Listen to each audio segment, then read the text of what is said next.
Suppose we have a point P at point 5,9 in the xy plane, Q at the point 10, 11 in the xy plane. If we sketch a vector from P to Q, then that vector has to move over from 5 to 10 units, which is 10 minus 5 equals 5 units, and it has to move up 11 minus 9 equals 2 units.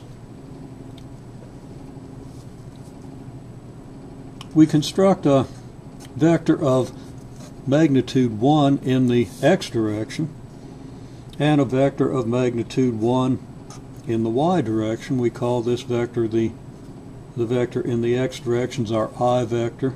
The vector in the y direction we're going to call the j vector.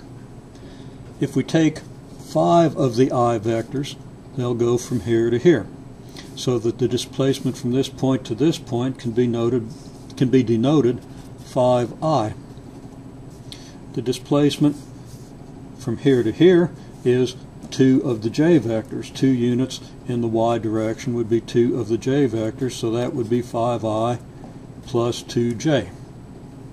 And we say then that the vector PQ is the vector 5I plus 2j. We could write that here. PQ equals 5I plus 2j.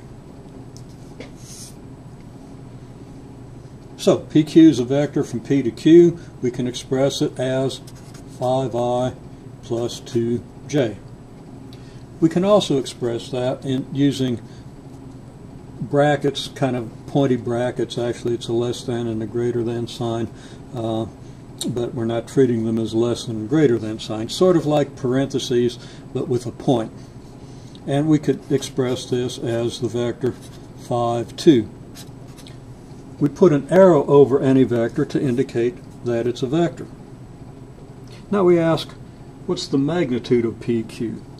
What do we mean by the magnitude of PQ? We mean how long is it? Well, how far is it from the point 5, 9 to the point 10, 11? We can apply the Pythagorean theorem. We have a right triangle with sides 5 and 2, so that the hypotenuse of that right triangle is the square root of 5 squared plus 2 squared, which is the square root of 29.